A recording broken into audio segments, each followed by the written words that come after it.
Saudi আরবের প্রায় যুবকরা তার মা বাবাকে ঘরে রাখার জন্য ঝগড়া করে। এক ভাই আরেক ভাইয়ের সাথে ঝগড়া করে।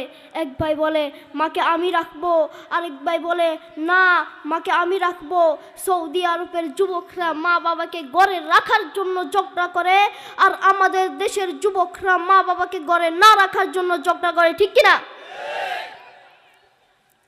অস্ট্রেলিয়ার একজন যুবক যার নাম আলী বানাত, এখন নেটে সার্চ দেন ALIBANAT বানাত, আলী বানাত। তিনি একদিন চা খাচ্ছিলেন। চা খাওয়ার সময় জিহ্বায় একটা ফুসকা উঠেছিল। ডাক্তার দেখায় ভালো হয় না। ডাক্তার বলেছেন তার ক্যান্সার হয়েছে। ক্যান্সারের 4টি স্টেজ রয়েছে, প্রথম, দ্বিতীয়, চতুর্থ স্টেজ, জীবনের শেষ স্টেজ। চতুর্থ স্টেজ হলেই তিনি মারা যাবেন। সেই আলী বানাত, তিনি লক্ষ লক্ষ টাকার মালিক, কোটি কোটি টাকার মালিক। একজোড়া জুতো ব্যবহার করতেন যার দাম হাজার হাজার টাকা। একজোড়া স্যান্ডেল ব্যবহার করতেন যার দাম 45,000 টাকা।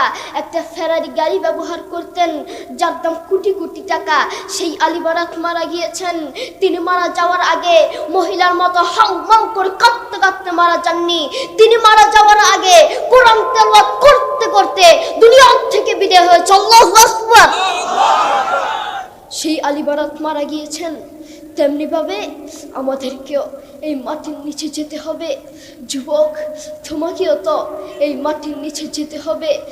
আমেরিকার কয়েকজন মুসলমান যুবক এক খ্রিস্টানকে গিয়ে বলল, গিভ মি 2 মিনিট স্যার, আমাকে 2টা মিনিট সময় দেন। খ্রিস্টান বলছেন no time, I am busy, আমার সময় নেই, আমি ব্যস্ত। যুবক বলছে গিভ মি 1 মিনিট স্যার, আমাকে 1টা মিনিট সময় দেন স্যার। খ্রিস্টান বলছে আচ্ছা ঠিক আছে। যুবক তার কানে হেডফোন লাগিয়ে কাবা শরীফের ইমামের তেলাওয়াত লাগিয়ে দিয়েছেন। যে খ্রিস্টান বলেছেন 1 মিনিটের বেশি সময় নেই, সেই খ্রিস্টান রাস্তার উপরে দাঁড়িয়ে পাক্কা আধা ঘন্টা আল্লাহর কোরআনের তেলাওয়াত শুনেছে। চিৎকার দিয়ে বলেন আল্লাহু আকবার। আল্লাহু আকবার।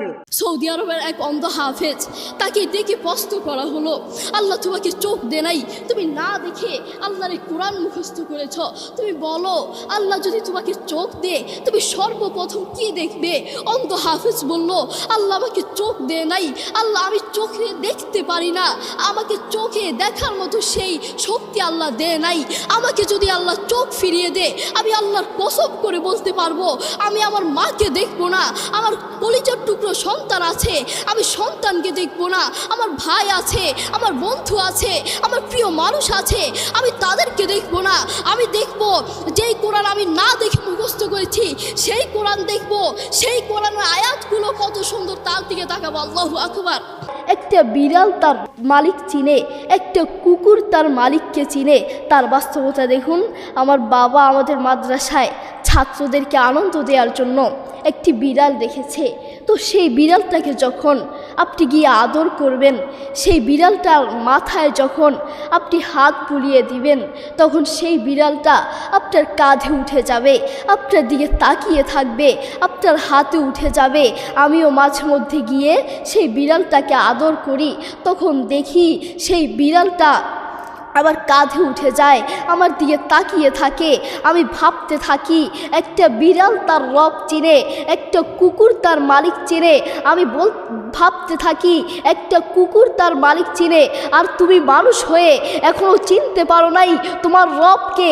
কে তোমাকে খাওয়ান, কে তোমাকে রিজিক দিয়েছেন, কে তোমাকে দেখার মতো চোখে দেখার মতো শক্তি দিয়েছেন, কে তোমাকে হাঁটার জন্য পা দিয়েছেন। আমরা এখনো সেই আল্লাহকে চিনতে পারি নাই। তুমি পশুর চেয়েও খারাপ, তুমি বিড়ালের চেয়েও খারাপ, তুমি শকুরের চেয়েও খারাপ, তুমি মানুষ হতে পারো না, ঠিক কিনা?